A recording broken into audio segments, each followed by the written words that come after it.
Hello there everyone, welcome back to another Gate Ruler video. Firstly, I want to apologise for not discussing the EXVADERS stuff on the day.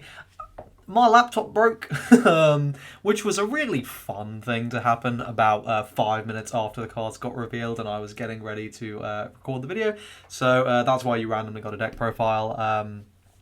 There will be more of those, of course, but yeah. Anyway, I'll be talking about all those today in the weekly roundup. We have a lot of cards to talk about. I think there's something like 15. Thank you, Sundial, my Simian level supporter. Let's go ahead and get started. So first on, we got the whole reveal of these Minotaurs, this like little sub-archetype within Wonderverse that was teased some time ago. So first we have Baraniku, which means boned rib. This is a warrior, beast, space peeps, and Regan Leaf. Those are all interesting attributes. Warrior, of course, for obvious reasons. Beast being particularly interesting. You know, you can buff the stats up and you can enhance those. Space Peeps having a lot of very powerful synergies. And Regan Leaf, most recently seeing this sort of synergies with things like Lucifer. The TD and OD is Yakiniku Party. You may choose a Minotaurus warrior from your graveyard and send it to your damage zone. If you do, you heal 1. So this is just going to sub out. Why the hell would you want to do that? Well, let's talk about the second one and then we'll discuss all of them once we've talked about all 3. So the next one is Minotaurus warrior Kataros, which is shoulder loin. This is a 4/4/2 level 2. Warrior Beast, Space Peeps, Regan Leaf. When this appears on the field from somewhere other than the damage zone, choose and special summon a Minotaurus Warrior Baraniku from your damage zone. I'll turn you into pulled beef. At the start of your attack phase, rest this card, choose and destroy one enemy unit in the defense zone. Okay, and then the level 3 is Minotaurus Warrior Sirloin. This is a 5/5/3, so, you know, pretty big. Same attributes. Counter, choose a set or field and destroy it, an enemy set or field. When it appears on the field from anywhere other than the damage zone, choose a Minotaurus Warrior Kataros from your damage zone and special summon it. And I'll turn you into stake. If there are 3 or more different Minotaurus Warriors on your field, this card gets +1 strike. So this forms a little package where they like get themselves out of damage zone, you get free value. How good is it? Well, firstly, this is a 4-strike thing that can potentially make your level 2 or 3-strike thing or your level 1 or 2-strike thing. Is it worth playing? I don't think it's very good. Like, I'm sure people will build the deck. I doubt it'll be bad. You know, you have lots of tools to really make this like viable. You know, you have Space Kraken, you have Schrodinger's Cat. So you know, there are options. Are they good options though? I don't know.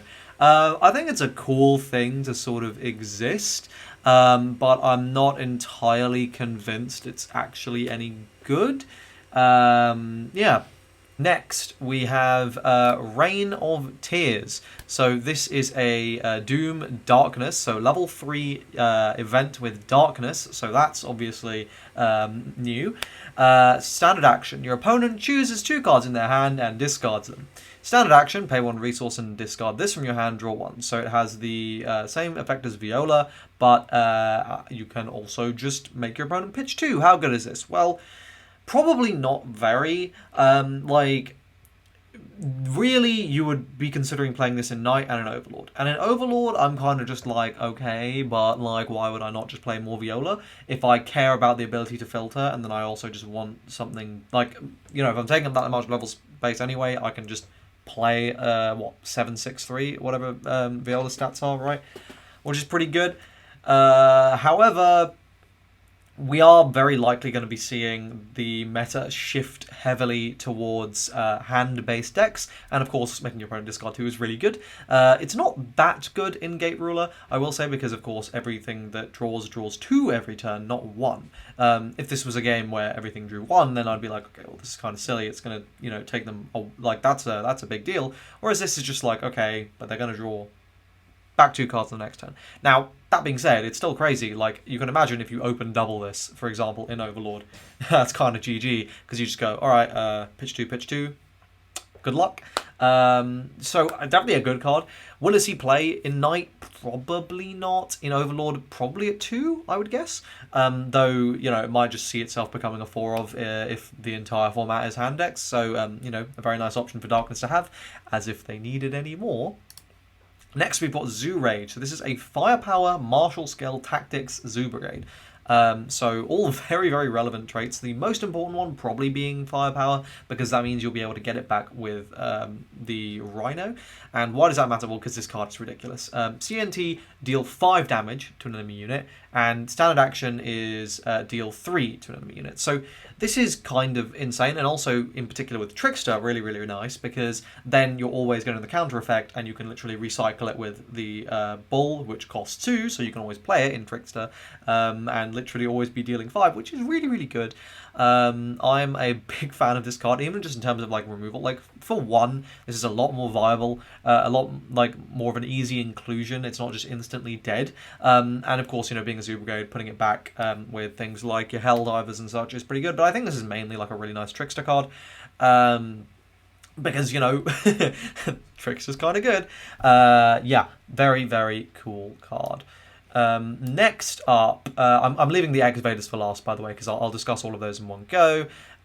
Next up, we have got Vino class of the Harbour Illusion. This card is kind of crazy. Unbound Path. Once per turn, standard action, you may put this on the bottom of its owner's deck. If you do, special summon a level 2 dragon from your deck. So why is this so good? I don't think this is a good Genesis summon card, and I don't think this is necessarily a good Knight card. I think Overlord dragons are going to adore this card because firstly, because basically it like acts as a searcher, but it lets you search any of your specific like dragons that are really good in a specific scenario. And like that's really valuable. You know, you have your dragons that pop anything. You have your dragons you have dragons that pop units. You have dragons that pop sets. So obviously, being able to kind of choose between those and go for what's good is, you know, pretty good. So yeah, like I think this is really, really nice. Its stats are very reasonable, and you know, being a level 2 means this does fit very easily into Overlord. Overlord like actually can kind of manage a good amount of level 2s, but that being said, it might also be really nice in Night Dragons because, of course, you know, you slap down a counter hell, suddenly this is costing 1, and that's really, really good. So, I don't know. Need to test a lot, but Dragons definitely look like they're going to be a strong deck in Set 2. They were already reasonably viable with just the Set 2 card pool and Overlord. So, in Set 3, of course, when we have more support for them, and, you know, you got your ridiculous options like the New Legend, I think they're probably going to be quite good.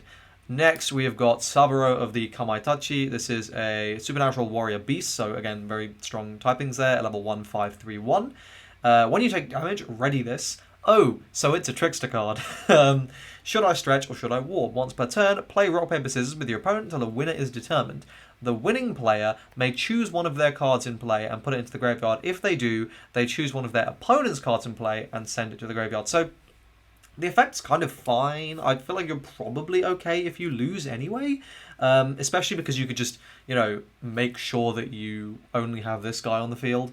So if you lose, your opponent's probably not going to do anything.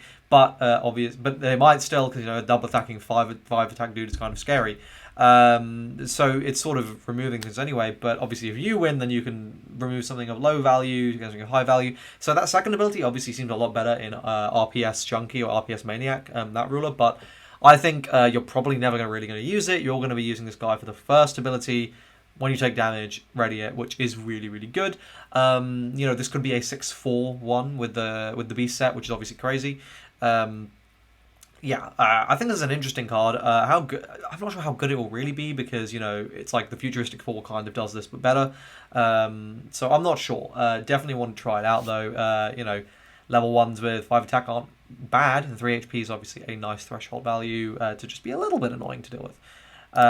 Next, we've got Strange Machine Screw-In Drill Battleship. This is absolutely a Gurren Lagann thing, and I am convinced we will be getting a lot of random Gurren Lagann stuff. So, it has Breakthrough, and... Okay, well, so CNT first. Play rounds of rock, paper, scissors with your opponent until a winner is determined. If you win, deal 1 damage to your opponent. So the CNT here either does nothing or burns 1. It's not bad. You know, the fact that losing doesn't really detriment you in any way is nice. Then it has Breakthrough and Finishing Move, Screw and Mega Drill. When this deals damage to your opponent, play rounds of rock, paper, scissors until a winner is determined. If you win, destroy this and deal 2 damage to the opponent. So this suddenly becomes a 3-strike level 1, which is obviously very good. And of course, you only actually lose this if you win. So it's just a thing that applies a lot of pressure that doesn't neg you in any way if you don't like. So the thing is, right, if you don't resolve any of its effects, it's a counter that goes to drop, and it's a 4/2/1 with breakthrough, which is not very good. If you do win its effects, it's a counter that burns your opponent for 1, and it has 3 strike with breakthrough. And it deals a damage in 2 packets, which isn't necessarily well, it is, because then now it's suddenly immune to like flying shield kind of. But anyway, look, the point is, I think this card's pretty cool. I think it's pretty cool, and I want to use it.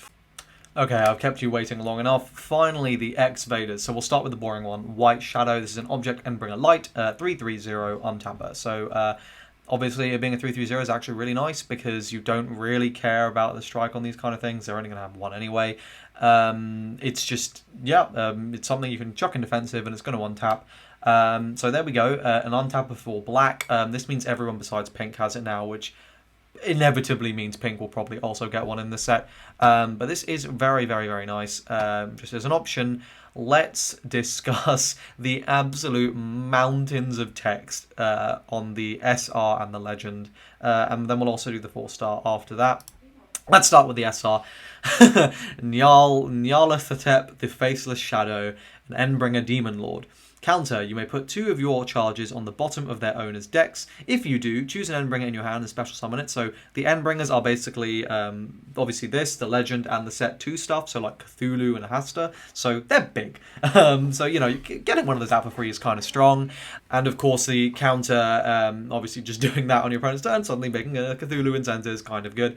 So yeah, that's very nice. Of course, the downside is you really do need to be set up for it, which might not happen because, the set, if you actually leave charges in it, is dealing you damage, and you don't really want that. So we'll have to see. But I think there's potential here. It's definitely not a bad counter, and it's a you may. So like worst case, it just says put to drop.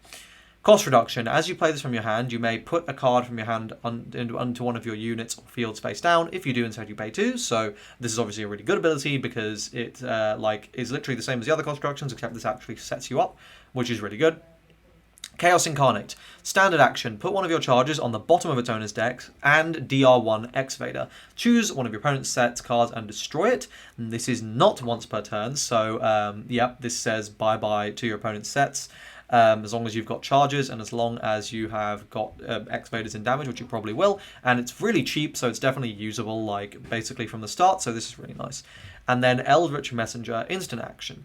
DR2, take the top card of your deck and add it face down underneath your EXVADER as a charge. So what you could, for example, do is flip this as a counter, be like, oh shit, I only have 1 charge, and then go like, oh, okay, let me just go ahead and proc this to get a charge, which is obviously really, really good.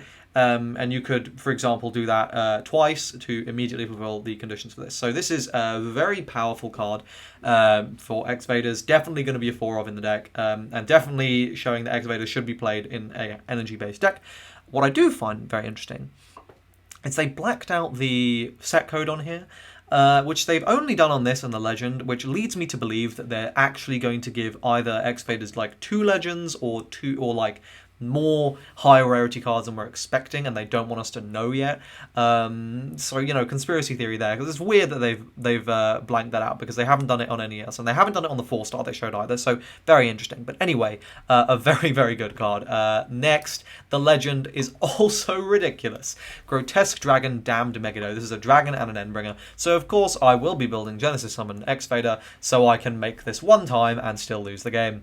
Counter, deny all possibilities. Either discard 2 cards from your opponent's hand, or choose 1 card your opponent has in play and destroy it, and then banish this. This is, of course, essential to be on here, because if it didn't say this with Fool's Moon, you could just do this again, which would be ridiculous. So I get why that's there, the banish effect. Still very good. And this, of course, 7/6/2, the stats on this are big. When this enters play, choose up to 2 EXVADER cards from your graveyard and add them underneath this as charge, so instantly get you set up for a lot of things. Corruption of Fate, standard action. Put one of this card's charges on the bottom of its owner's deck. Until the end of the turn, ignore the CNT from any damage that this deals to your opponent. That's very nice. 2 damage is not a small amount, and so immediately if your opponent's at 2 life or less, they are done if this hits. Distortion of possibilities.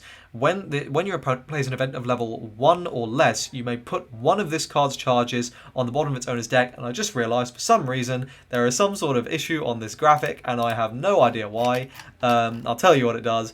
If you do negate that event, it's just a random one line that has gone astray there. It negates the event, which is obviously basically Dispel. Except it does it for free, and you could do it twice. So the idea here is basically you summon this, you lose a charge to make its counter unblockable, to make its damage, uncounterable, and then you attack in, and if they try and reduce it to 0 or interact in any way, since all of that stuff is level 1 or lower, you just go, okay, and that is now negated, I win the game. So very much a finisher card, with a counter that means if you see it earlier on in the game, it's still really, really good. This card is very strong, absolutely going to see play in the EXVADER deck. Finally, for the EXVADERS is this card, Hound of Tyndallos, and this is really good. So, an Endbringer Demon Lord. Instant action, normal summon this to your attack zone. So yeah, you're able to just go, okay, cool, I'm just going to do more damage. TD is Predator. Choose one enemy unit of level 1 or less and add it underneath this as a charge. When this leaves play, your opponent gains control of that same unit. This is a crazy effect, if it wasn't obvious. You know, being able to just high key disrupt your opponent's turn by just yoinking stuff is obviously really, really, really good. And obviously doing it on your own turn and then being able to pay like charges or something. Also, I'm reasonably sure another thing you can do is flip the counter on like, for example, your Nyanthrope or whatever its name is, the SR. Call a Tyndallos, suck up one of your opponent's units, then send that unit to the bottom of the deck to pay for the SR's counter cost, and then summon a Cthulhu. I'm pretty sure you can do that. I'm not 100% sure. I'm reasonably sure you can, though, which is fucking wild. So, yes. Very, very, very strong. And then as you play an Endbringer from your hand, you may remove this from your graveyard. If you do, its resource cost is reduced by 1. So just another little bonus here. Such an instant 4 of this card is nuts. EXVADERS look really, really, really, really good.